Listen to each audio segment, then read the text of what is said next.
What's up, game boys and girls? Big T here, back with another video, and this video is about Microsoft basically winning their court case against the FTC to go ahead and merge with Activision Blizzard King. As you guys may know, if you've seen, I think I did one or two videos on this before. Months ago, I said that I thought the deal would go through. I was pretty confident about that, and here we are. So there is still some nuance when it comes to this. Basically, what just happened is Microsoft won their case against the FTC to basically not allow them to continue stalling. They wanted a preliminary injunction for the case so they could find the facts and get all their stuff together. And it was just a way for them to stall. They knew if they stalled past the date that Microsoft set to close this deal, that Microsoft would either have to pay or would have to renegotiate, which is something they didn't really want to do, or have to pay the $3 billion fee and move on. And that's what they wanted Microsoft to do. That was their plan. And so instead of like actually fighting them in court and presenting a real case, they were using legal tactics, which is done a lot. And that's one of the problems we have with our court system in this country, is there's a lot of loopholes that can be used and exploited by the people who have the right money or are in the right position. So I don't like that when anybody does that. So I'm happy that they weren't granted the preliminary injunction. Now, as far as this merger goes, I'm neither here or there on it. I find there's ways that it can be good and also ways that it could be bad, obviously, especially after the 10-year deals are up.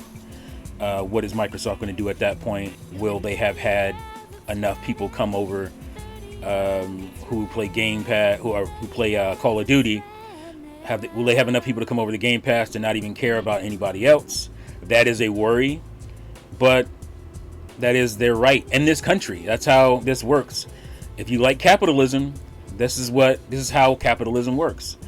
So this is how you have to deal with it. So for me, that is the only real negative. But from what they're saying and what they're showing is that they're trying to put Call of Duty in more places. Obviously, this deal means Call of Duty is coming back to a Nintendo platform. That is a good thing. Call of Duty is going to multiple cloud platforms. That is a good thing because people who don't have access to or have the money to buy consoles or any of that stuff have a way to play Activision Blizzard games. So that is also a good thing. Now, I know the main narrative is Microsoft bought something big, so therefore this is bad because Microsoft bad. That's lame to me. Like, that's just an argument that I can't really get with. And I know for some reason in this gaming industry, Microsoft is the big bad boy, and they've always been bad. They're horrible. They're terrible, and they're mean. And I've had my issues with them too. Obviously, I was mad.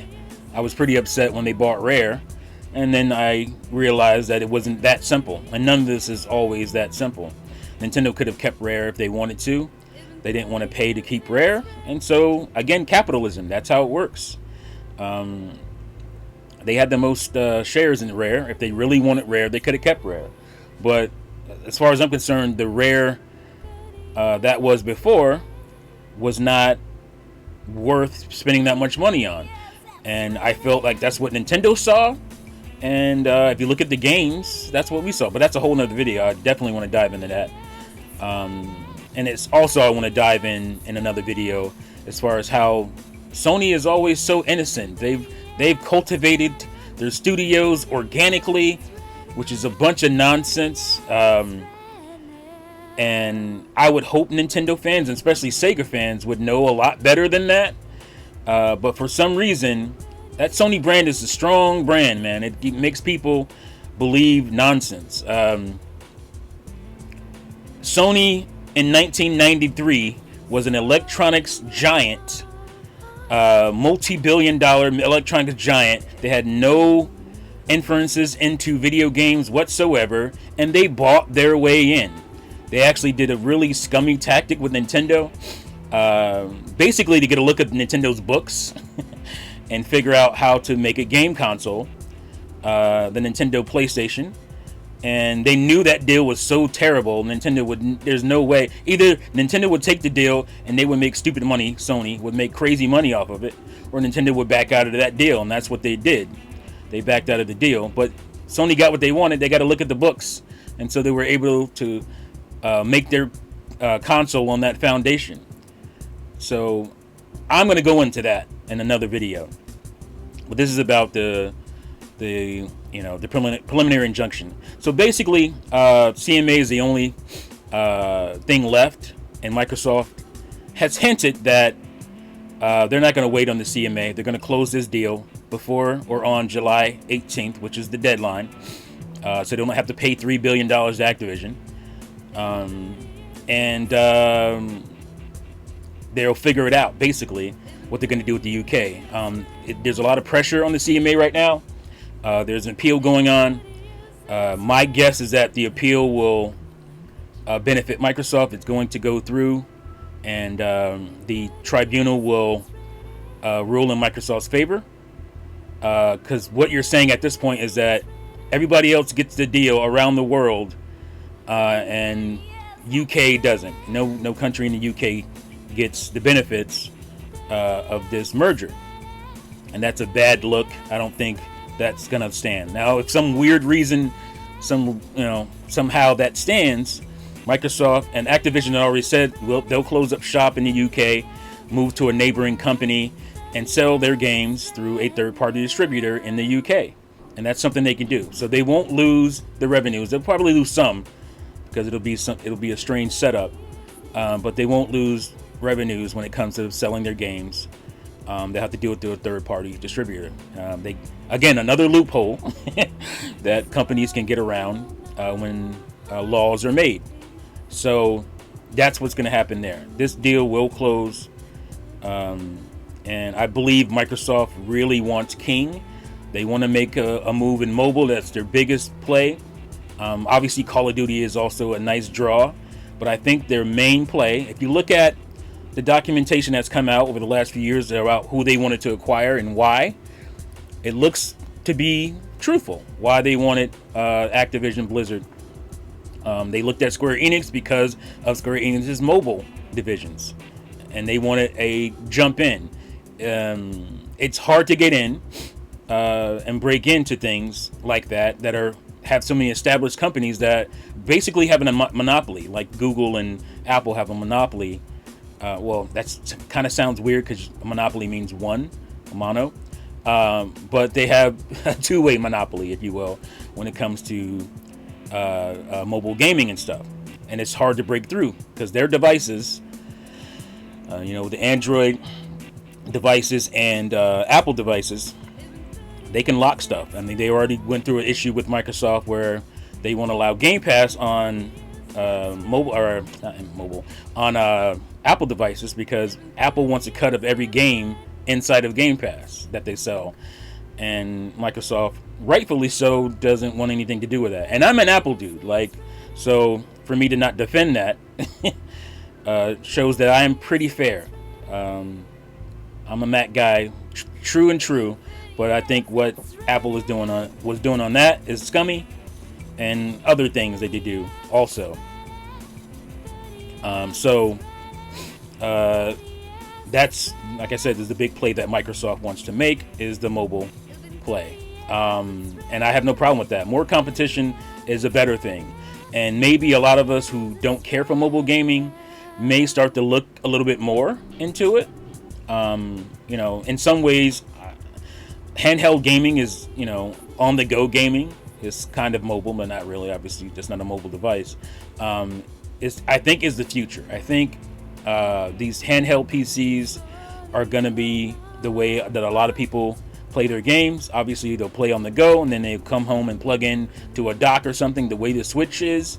And the way the Switch really got that started. There were other devices beforehand, but the Switch is the one that really got that started. And that's going to be the future of gaming, because people are busy. They want to be able to, log into their things and maybe chat with their friends, even when they're not playing, when they're out and about. And that is a really cool way to do so. And cloud gaming is also a part of that. I know a lot of people don't care about it. I like cloud gaming a lot, actually. For multiple reasons. It's a great way to not have to wait for your game to download. You can start playing it and see if you like it, especially if you're like in a Game Pass like service. You don't have to download it to start it to see if you like it. You can play it in the cloud and be like, all right, this is the game I want to play, and I'll download it and play it from the hardware, which is a really cool feature to have. Or if you're just out and about and you don't have a device that's powerful enough to play that game natively, you can play through the cloud. You can progress through the cloud. Maybe you want to do some simple tasks or something grindy. It's a really cool thing to be able to do that. So I don't know if cloud will really catch on in that aspect. I mean, it has to get better as far as the visual fidelity of it and as far as the latency. And, with the future and technology, you expect that something that will happen. So overall, I'm good with the deal. When closing. Obviously, I'm also a Game Pass subscriber, so I mean, there's not a lot Activision stuff, Blizzard stuff that I care about. There's some things I wanted to jump into. I dabbled in WoW back in the day, World of Warcraft, but I don't like paying subscriptions for one game, monthly, so I kind of didn't stay on it that long. But if there's a chance that it could come to consoles and with Game Pass and all that stuff, it'll be a lot more feasible for me to play that. It's obviously, it adds value to my Game Pass subscription, which is great. Nobody else is losing. At least Call of Duty. I'm sure there'll be some games that will be exclusive to Xbox and PC, some Activision Blizzard games. But so what? I mean, you buy a company, you can do what you want with it, basically. That's how I feel. I buy something, I'm able to do what I want with it. If I buy a game, that game is mine. I can turn around and resell that game or whatever. Obviously, it's different when it comes to companies because you actually own the IP. But Microsoft, out of everybody, is the most willing to put their games on other things. They've got multiple games on PlayStation on their service right now. I think there was like 28 to 30 games that Microsoft owns the IPs and games that are on PlayStation. Obviously they have or Nintendo has a lot of games from Microsoft as well, and nobody reciprocates. There's no God of War on Xbox. There's no Nintendo games on Xbox, but Xbox and Microsoft are putting their games on everybody's. So that's why another reason I'm not as worried, because of everybody, they're the only ones that do it, that put their games on other platforms, and they'll continue to do that because they'll do it with PC, and now they'll do it with mobile. So again, they offer the most ways to play their stuff. So that's another reason I'm good with it. I don't care. Nobody else does that. Everybody else, you have to go to their box, and that's been the way it works for decades. And the industry is changing. That model isn't really going to work if you want to grow, because if you look at the numbers, the console market has flatlined. Yes, you can still sell multiple millions of units, but as far as engagement and growth, console market is not growing. It's flatlined.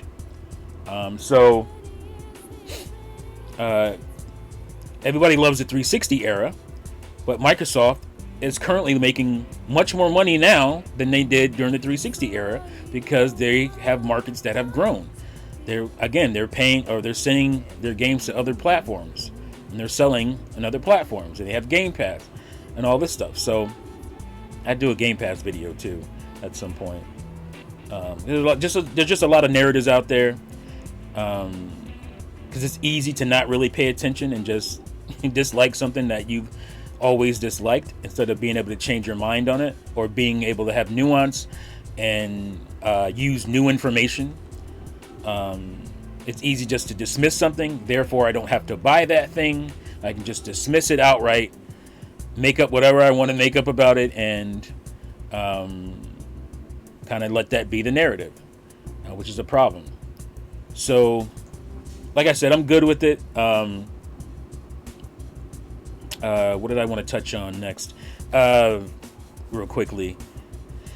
So, like the future of what's going to happen.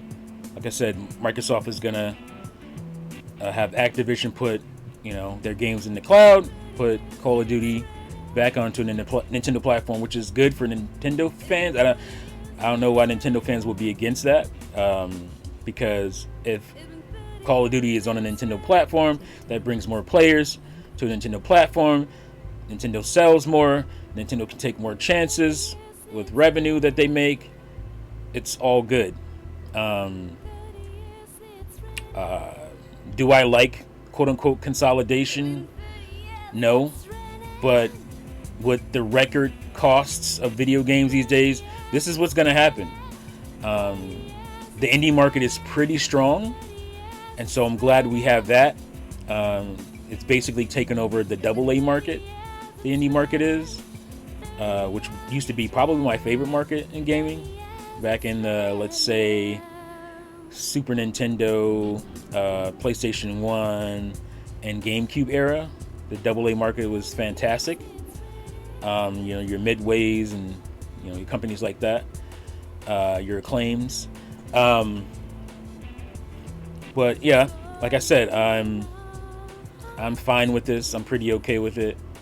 I think there's more benefit than harm that will come out of this. I think certain IPs that were dormant, especially when it comes to Activision, will have a chance again, because Activision gave two shits about a lot of those IPs, because Call of Duty was their thing and their King Mobile division.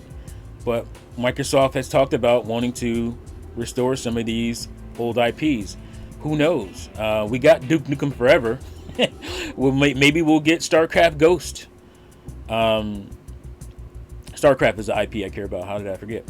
But we've had almost nothing when it comes to StarCraft. I've been following this case pretty sternly for the last year and a half. I'm really into like court proceedings and all that stuff. I don't know if I've ever talked about that. Some of my favorite TV shows are court procedural shows, like Perry Mason and Matlock. Even I love court dramas when it comes to movies and things. I love those. I love Phoenix Wright. I find that stuff fascinating.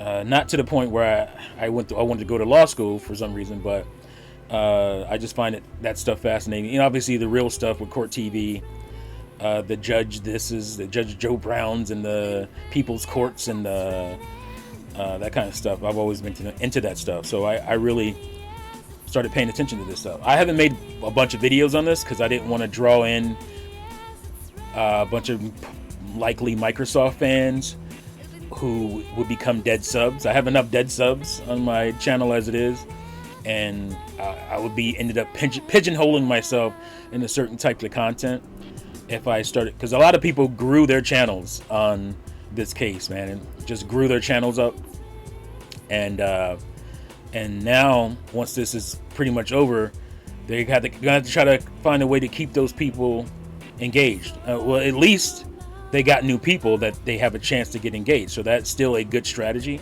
But I didn't want to be, trying to find things to keep those people engaged when that is not the stuff I'm going to really be doing mostly on this channel, or have been doing. So I didn't want a bunch of mostly Microsoft dudes who wanted to see this case go through and wanted to see Microsoft win this. I didn't want to have a bunch of them on subscribed and then they get nothing to watch in the future. So kudos to those guys who cultivated their channels doing this, and I hope you can hold on to those audiences. But yeah, that's why I haven't really covered it other than a couple of videos here and there. But I will cover a few more things. Like I said, this bogus idea of Sony's, PlayStation's organic growth, it's nonsense. But I do want to say that if you listen to the case, if you read the case, or read the not the case, the court proceeding, the hearings, Microsoft mopped the floor with the FTC because the FTC was so inept. Their argument was only to protect Sony, which is not what they're supposed to do.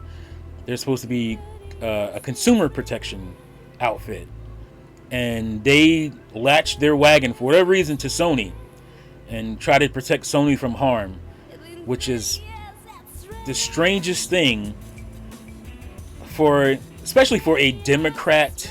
Well, I mean, you know, the corporate Democrats rule the Democratic Party, but for a party that's historically for the people, they're a party of unions and whatnot, which is, for the workers. For them to side with a giant corporation to protect them is just a weird thing. And I said the reason I was so confident that the case, this merger would go through, is because of precedent. And if you know anything about legalese and court proceedings and all that, court law, precedence is huge. So if something has set a precedence, it's hard to argue against it. If something was allowed before and you're trying to not allow it this time, it's not good. My big reason was Disney and Fox, because it's very similar. Fox has tons of IPs. Disney's this huge conglomerate, multi-trillion-dollar conglomerate that owns all this stuff. And here's Fox that owns all these IPs, and they were allowed to buy Fox and do whatever they wanted to do with all of Fox's IPs. Sometimes they will license it out to other streaming services and whatnot, but for the most part, they were able to Disney Plus a lot of Fox stuff, and nobody batted an eye. And as far as I can remember, I probably should have looked that up before I'm saying that, but there was no, big fight that I remember against them buying Fox. So if the FTC allowed that to go down, and it went down, mainly without any stipulations. What's the I forgot what the legal term of it is. Basically, concessions, without any concessions, and they can do whatever they want to do with Fox's material. Then how can you stop a much smaller company in Activision being bought? It's probably around the same, actually. I don't remember what Fox was worth. It's probably close, but similar size. If you didn't stop that from happening, how are you going to, with a straight face, present an argument that could stop this? So that was my main thing. That was my main reasoning for why I thought this was going to go through, because of precedent. So it is what it is. So there you have it. I believe in the next few days, Microsoft's going to completely close this deal. Maybe the CMA will fold earlier instead of going through procedures. Now, the FTC can still sue. They have a case pending in August, but suing, or even if they won that case, all that means is that Microsoft has to pay a fine. They can't stop the merger, and that's why they wanted this preliminary injunction, to push that deadline, or push it past the deadline, so Microsoft would have to, end their